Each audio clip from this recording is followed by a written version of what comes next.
Témoins de notre destin. Et si nous sommes nous-mêmes, chacun est responsable de sa santé et doit la prendre en main. En tout cas, pour ma part, en tant que médecin, j'ai progressivement évolué. J'ai été formé, comme tous mes confrères, sur le modèle de la pensée unique. Je n'en savais rien. Par la suite, progressivement, j'ai rencontré des personnes qui m'ont éveillé, des patients particulièrement. Et j'ai eu la chance, dans mon parcours, de rencontrer la Ligue pour la liberté de l'information, en 1987, qui m'a donné les moyens de comprendre ce qui se passait. J'ai travaillé avec eux en tant que documentaliste, et à ce moment-là, la Ligue pour la liberté de l'information était reliée à une centrale qui leur envoyait tous les documents, articles et publications évoquant le mot vaccin. Donc on avait tous les documents officiels, classiques, se rapportant sur les vaccins. Et nous avons fait là, à ce moment-là, un travail pour voir globalement ce qui se passait. Et là, j'ai eu les preuves qu'il y avait énormément de problèmes autour des vaccins, énormément de publications qui faisaient apparaître les effets secondaires qui n'apparaissaient pas ensuite au niveau de la presse officielle, qui était envoyée aux médecins à travers les laboratoires, parce que vous savez très bien que les laboratoires détiennent complètement toute la presse médicale et scientifique. Nous en avons eu des démonstrations avec mes deux prédécesseurs. Ensuite, j'ai rencontré en 1994, j'ai participé à Alice, Information, Santé, Information, Liberté, Santé, et j'ai travaillé avec eux depuis ce temps-là. J'ai été médecin du travail pendant les 13 dernières années de mon activité, que j'ai terminée en 2011, et là, j'ai pu toucher du doigt la manière dont le système fonctionnait. J'ai été plusieurs fois menacé par le Conseil de l'Ordre. Ça impliquait qu'à l'issue, je risquais d'être sanctionné et d'être dégradé du Conseil de l'Ordre. Par ailleurs, à la fin de mon activité, ils ont essayé d'avoir ma peau quand même, et ils m'ont demandé de passer devant leur assemblée, parce que naturellement, j'avais évoqué très souvent dans mon activité les problèmes posés par les vaccins. Car j'étais horrifié, je vais vous en parler un peu plus tard, de ce que je voyais dans ma pratique en tant que médecin de travail. Et je me suis abstenu d'aller les voir parce que c'est des personnes qui n'ont aucun respect et aucune attention aux autres. Et donc j'ai démissionné. Alors ce que j'ai constaté en tant que médecin du travail, j'ai été catastrophé de la situation de santé des personnes. Le nombre de troubles dits musculo-squelettiques, ostéo-articulaire, générale. La souffrance musculaire des personnes est terrible. Alors j'ai commencé à éplucher pour ce que les personnes pouvaient m'apporter. Ils n'avaient pas tous un document, c'est-à-dire le carnet de santé, qui est censé faire apparaître les événements. Bon, ce qu'on trouve très souvent sur le carnet de santé, c'est les dates des vaccins. Donc j'ai vu une multiplication de vaccins aberrants. On survaccinait les gens tous les 5 ans pour le tétanos. D'après la loi, c'était tous les 10 ans, mais ça ne posait aucun problème pour les médecins de multiplier les vaccins. Et quand le vaccin hépatite B est arrivé, en 1994, de manière généralisée, et qu'on a diffusé ça énormément sur les adolescents, parce que dans la stratégie de laboratoire, ils avaient déjà créé un consortium auprès de l'OMS pour préparer le terrain et sensibiliser l'OMS sur le problème des hépatites. Parce qu'ils avaient dans leur fourgon, par derrière, la mise au point du vaccin qui allait arriver. Et donc, ils ont réfléchi sur la stratégie à mettre en place, et ils savaient qu'il y avait une partie de la population qui était réfractaire à une action de santé. C'était qui? C'était les adolescents. Donc, ils ont établi une stratégie de la manière suivante. Si on arrive à voir les adolescents, on aura la population. Donc, tout a été basé pour faire tomber dans le panneau les adolescents à travers le baiser, qui était censé transmettre le virus de l'hépatite, naturellement, et un battage formidable avec la presse et les médias de tout calibre. Et avec ça, on a généralisé la vaccination contre l'hépatite B, au point que, ayant eu les adolescents, la moitié des Français a été vaccinée contre l'hépatite B, même des personnes âgées, des vieillards. Bon, ça, vous savez cette histoire. Bien. Donc, moi, dans ma pratique, j'ai vu beaucoup de cas de problèmes de santé, de type osseo-articulaire, beaucoup d'arrêts de travail à la suite des vaccinations. Pour valider à un moment donné mon activité en tant que médecin du travail, on m'a demandé de rédiger un mémoire pendant ma formation.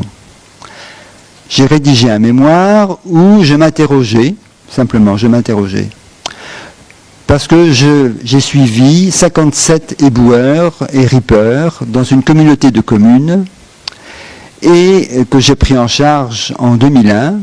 Et donc en 2003, j'ai rédigé un mémoire dans la direction suivante. J'avais constaté que ces gens-là avaient une santé très malmenée, beaucoup d'accidents du travail, beaucoup d'arrêts de travail nombreux, certains presque une année. Et alors j'ai voulu faire une étude pour faire apparaître la situation qui me préoccupait énormément. De la manière suivante, j'ai fait un exhaustif de tous les vaccins reçus par chacun, et j'ai repéré donc les 10 personnes sur les 57 qui avaient le plus de vaccins reçus dans les dernières années, et les 10 personnes qui en avaient le moins.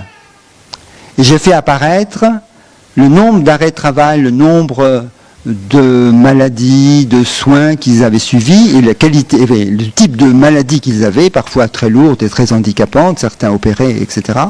Et j'ai fait apparaître que ceux qui étaient le plus vaccinés avaient 3 fois plus d'arrêts de travail et d'interventions diverses sur leur santé que ceux qui étaient le moins vaccinés, les 10 personnes les moins vaccinées. Et quand j'ai présenté mon mémoire, à ce moment-là, mon directeur de thèse, à qui j'avais envoyé tous mes documents préalablement, n'était plus là. On m'a fait passer le dernier. Et à ce moment-là, on m'a injurié presque, en disant que c'était un mémoire déplorable, qui était très mal réalisé, qui n'apportait aucune preuve. Donc on m'a menacé, au fond, de ne pas me donner mon diplôme, j'avais encore 5 années d'activité, et qu'il fallait que je reprenne complètement, autrement, ce travail. Donc c'est pour vous dire que le système est pourri de bout en bout.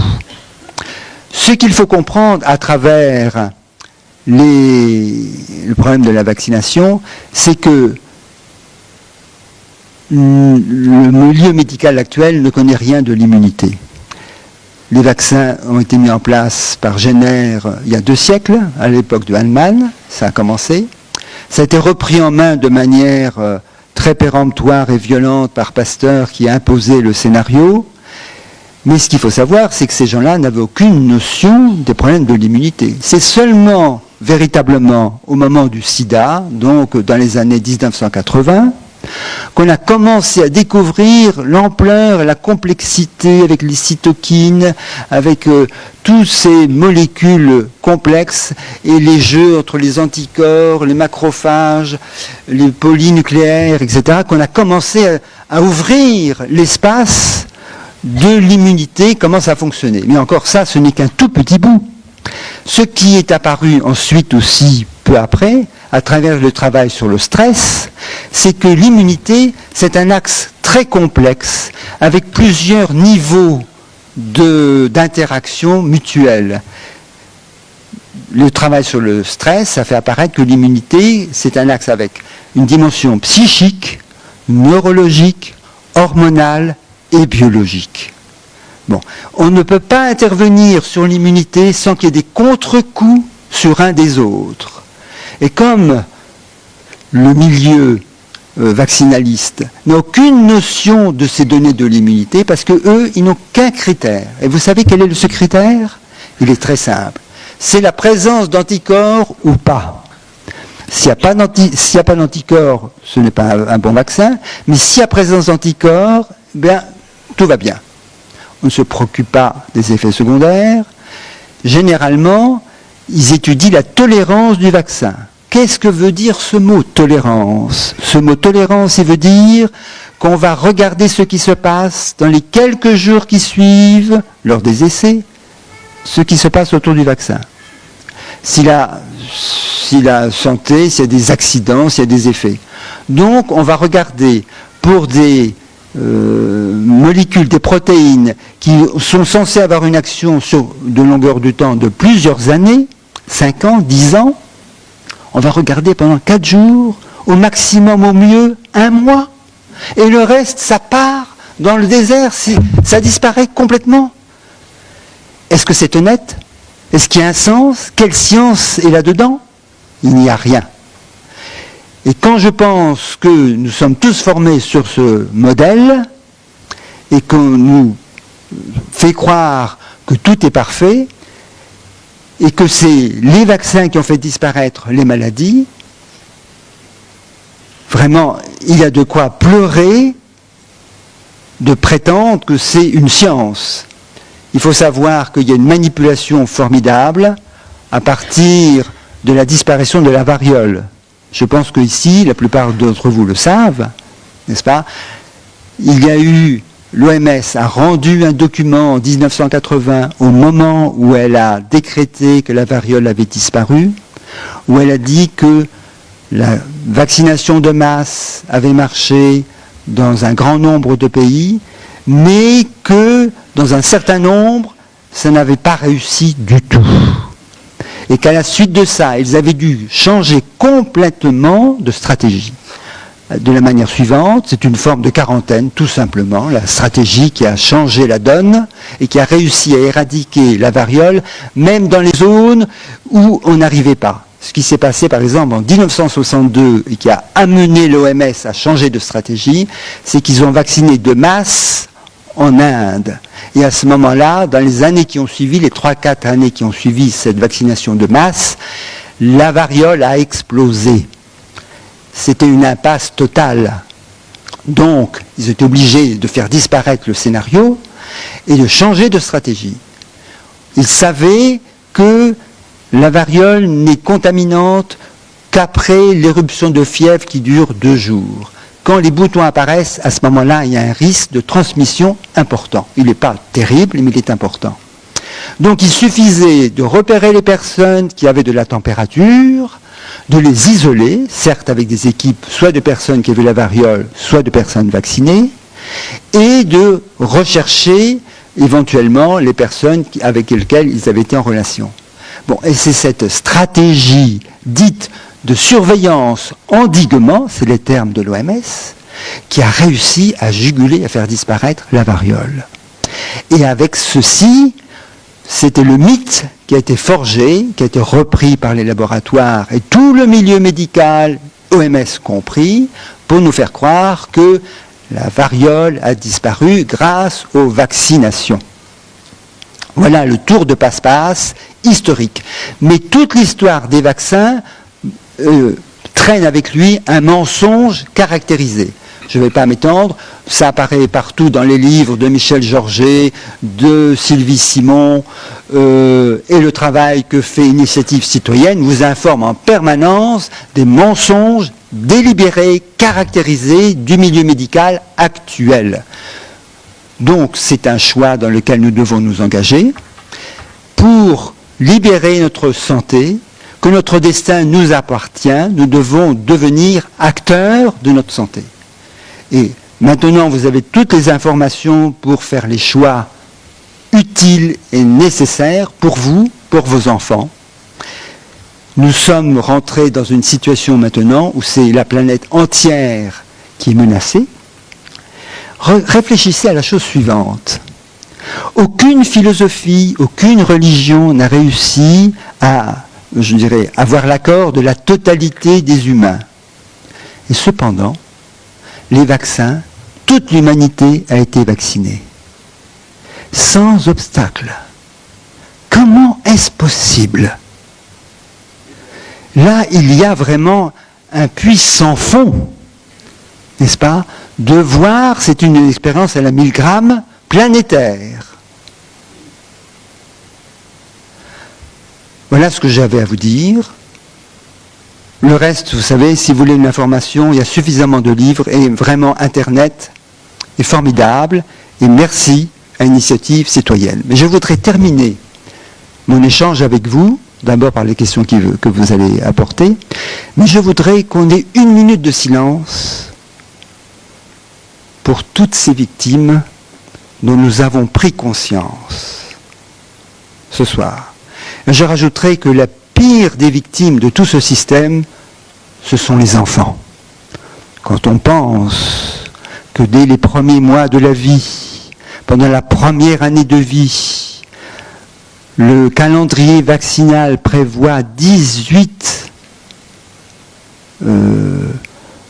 injections. Je sais pas vraiment, enfin, il n'y a pas 18 injections, parce que c'est groupé, n'est-ce pas? Le dernier en date, c'est l'Infanrix Hexa, c'est-à-dire 6 maladies en même temps.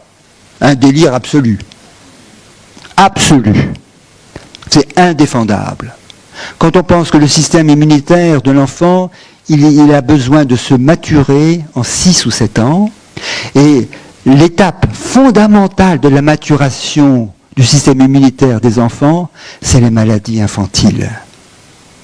Le respect de l'émergence des maladies infantiles, c'est l'endroit où les enfants expulsent définitivement et leur système immunitaire se libère des entraves d'un passé, quel qu'il soit.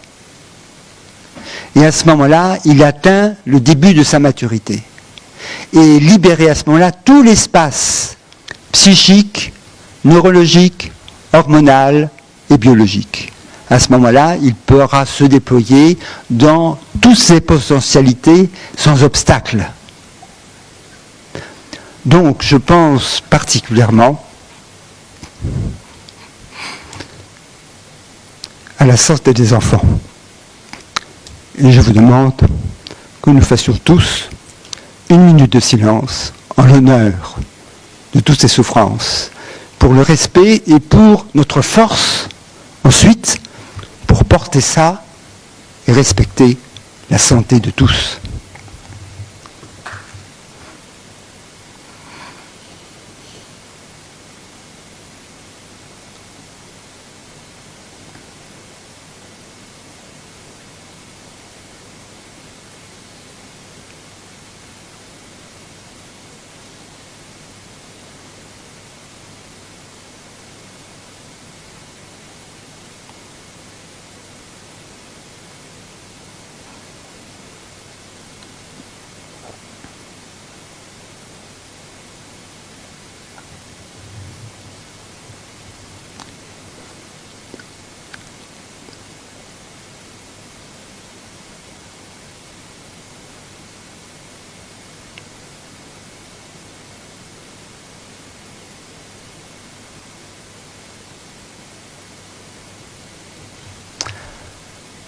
Voilà, je vous remercie.